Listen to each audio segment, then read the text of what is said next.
me mamu nyina afishia pabi ase hia de edi kan me da mu nyina ase wa subscribe to this channel and won so a and then da edi kan wo hwe me so baba me ma wakọ abasa na ya meka na bo modin ase obe subscribe na do notification bell no beto so say be ya enioma bi say ba na kire se wo saka na de and then waho me me no ba be no okra nkoto Chinese bio me nim say sauce we the most tastiest and the most flavorsome sauce in town. So I want to know ya obusiafo ni beje ho na mo ama request dey say na ameka no ade dey ahoma so echirenti obi a wa request beef sauce e o me channel is no e come out so enti ji wakonya say na original ameka no na me fa ni o ma me wo enchiro enti dia me wo ha say me beef no wa ram steak na me so betime so beef bia wo pe so on part bia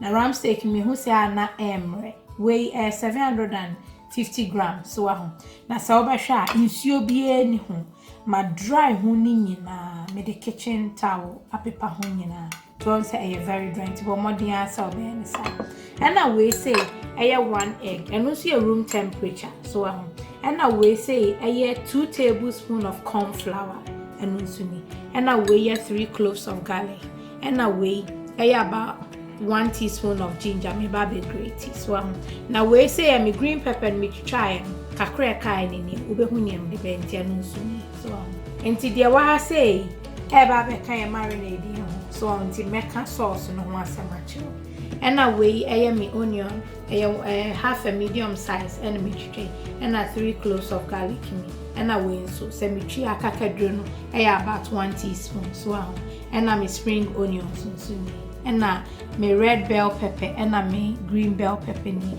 and half red onions and so now oba ha say I'm a vegetable and be so broccoli use broccoli be a pen me use tender stem way ya na many je ho me we ni na kai very soft on me and na we so I am sliced carrot and so different vegetables and send up nti na me sauces am me ba be use the kind light soy sauce so and na we say oyster sauce so me the brand no eventually and na we so sesame oil brand bi abetumi ato and na we say me maggi na me the chairman on say difference or kitwa ni we Chinese maggi no and na me introduce me secret ingredient back watch we say we any beef sauce na me chiro ni mo e be kama de be nya ti say Chinatown enti ni o ma me wo no enti say nem kan je wakonya ni em fa hihye so say dia me na say me twi me garlic ni akakadro no ene peppers na gum so wa na fi aka ho ase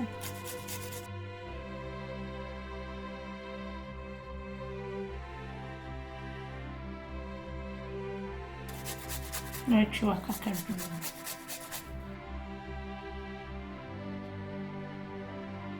and to green pepper and so no watry so when blending to yen say ya so na etwi kama the leftovers and so nchinio momodi ase ube use ni nyina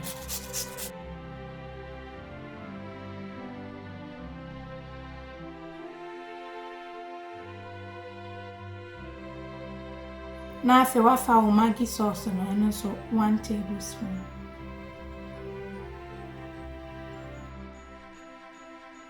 and as I see oyster sauce na no for 2 tablespoons so ti ba ko ni and the back waka and so say baby I made me for 1 tablespoon of sate sauce no and no so spicy so into no bomodin ase we obi ampe mekwa na wahwe ntia no nsuni so say nti no aka ni nyina afra so ntimfa inchi bi anka ho sese ade bedru so ya me egg na room temperature so na de nti am use egg ni so boy beef sauce bi a dende we no wo de marinate o meat no e hye ho no emma very tender better ma so na table ba kwa de ba ma me say o beef no So here no set me find a set 25th and as a date be here yen a day before a short 24 hours a money yet me film me actual until the best for an hour not just a matter so but more the answer wo ya obey and send a mature miss Anna am here so original quite the cassie actual word of cancel yet to us.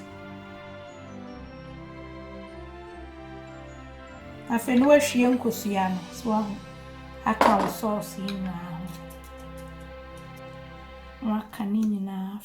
So now do 2 tablespoons cornstarch, a corn flour, and also now the egg. No canning enough.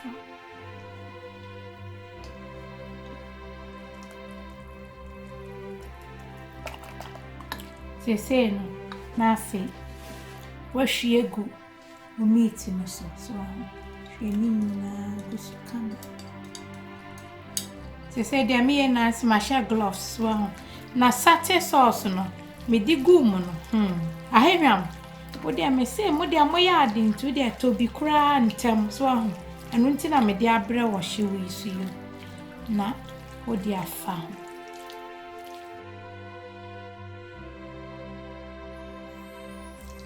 My canning in afra. I'm actually say marinade never could be fine. And they say, baby, I made you not what do claim for my toast or camera so. People, my dear answer, I'll bet you cheer fine. To me, the quack or chef fridge, mafia bay a veggies and and they say, there me and some in Suez so I may pass me broccoli no. A green camera and mammy, now the salt to taste a good so. Nothing. We do broccoli legume. In fact, is your union, send your medical chair, send your vegetables. I dear be a green, wouldn't wash here and no so none yet calabia can I deal to me in soon.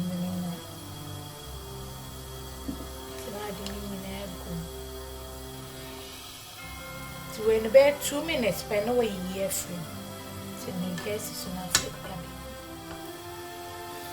I wish you have one tea me broccoli no so 2 minutes na so and I me ice cold water wa ha me the cubes e gumuni cubes obetumi afa cold water from tap so na wa yi na o de ahye de aye ne say e ma enua bio so nti e ma ice ne shock no na ma color no e retain ne color na ma kama so nti enua ma color ni nyina enye brown esa e ma aduane no enya kon send me kana so continue so I say yeah.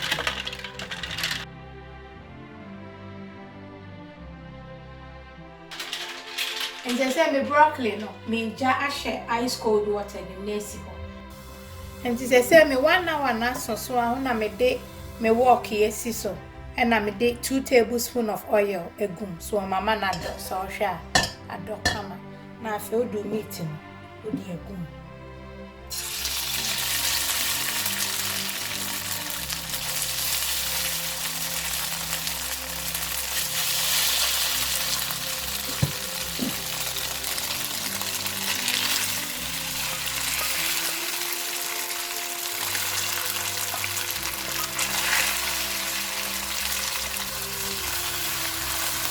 they say now that so so meat na be brown fine. I'm tired. Can you see when I sala your more the comedian here? Hey, original. They said they were too China.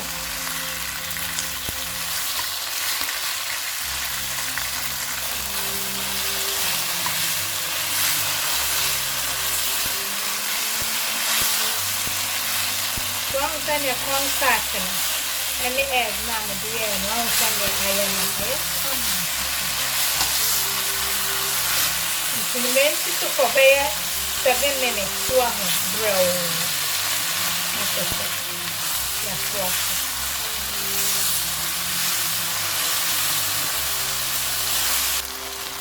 I was going to say me the 300 milliliters of water. A good. I did this brown.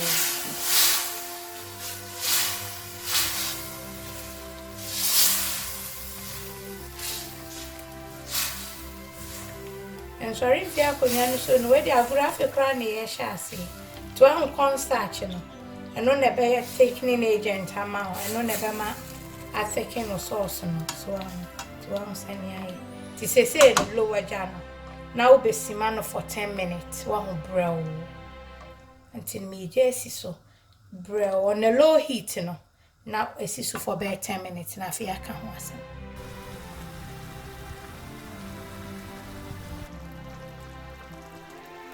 And they say, "Nam no the iron your own son, I am right. I am right. So, and to our son, and I am right. I come my sister for 12 minutes, they say, to me, she, Nafi, my betchin, your manaka, no shows to me. And I was for they say, me silver, no, my son from no so, and I'm a dear and about 1 tablespoon, na my low jan, now for do garlic, 3 cloves. And a teaspoon of ginger. Nadia too. Let's look at crabby answer. So by a manage.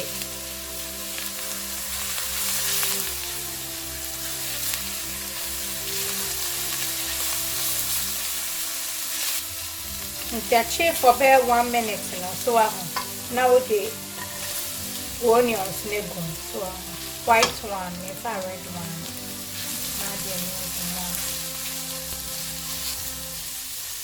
You do honey be a watching or show so I will not say, nothing I was said beef no. We are send me mature, Nama, one nam na yem bread. Now, any say, Nana, the Bugus and the bones and then I'm the nanny name, so I won't penny. So I said, no, too, when you never could say, Guna. Yes, so. And they say now the carrots and so egg. So I'm getting in so much about 2 minutes. Now the carrots and no many I so I raw one to watch him. And they say me the 1 teaspoon of sesame oil so egg good. If you say good to water, I will check carrots. The carrots and so watch for 3 minutes. They might be here in your picture, so nice. Now so do spring onions so make that a crown. Now do bell peppers so and they say make just spring onions make a tiny red onions and near the big last. Now so what can you the peppers may be a chichano and as a vegetables no chichano send your wood be a many penny thing so chichano send your wood. Now the soy sauce no, be 1 tablespoon so because some person benching but person vegetables so usi green the camera so now we need the camera na a koyi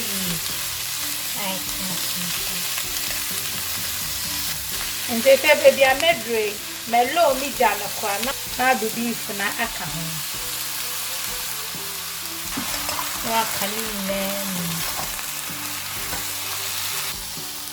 me find cheese be a woman, no I can't share because you know, or sauce is linear and chinny a womb, so there's salt. I will have fun to say, the finger chilies nino me and none of my family to tell you so. Nice, I'm a cake. I've heard ye Vlogmas, yen and I need you. Where to try monkey thinking. Come and tip on my dear try.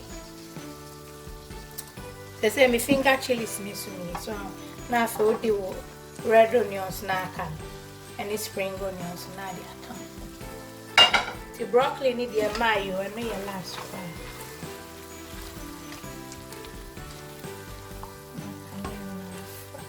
Na can't share me fan chin be a room but come a mommy until me ana wash it mommy.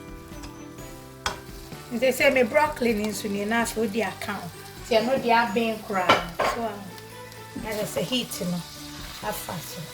Wash. Only original lady bring you, I come, see you so broccoli be out there, ever could ye. See, honey, the upper say, I warm cake and actually say, maybe I'm not tea. I was here for. Just send me sauce, yeah. Change. Konye ankasa. She. Famone bra ni afa shisha so. Wa show broccoli ni ade na shisha bu. Ekoye. Into one say sauce. Simple so until the bombardier so be try. Na me bombardier say me try pictures of the sauces and so am use you. I try ko Chinese shop sate sauce no ubusa obi a be cho. Nti we dey be di nya meja e wo bia obi a na dem di ja yetia wa say ne wo fa mu bia no there is a purpose for it. So onyankopon onfa bibi ma wa kwan mu a o ma ho de obi a test different. Inti men ka so person obi so sane wo nyame bo ma wani sane nyame bo and also go never ka say be content with what you have. So we na sa ni aken na nyame or the beka ho eno na mija na me da mu nyina nso ase odo amu yi na di kire me ni sane ma fa me sane me tie ye o mun kura me sa na me so mani jimo. I love you. Oh, God bless.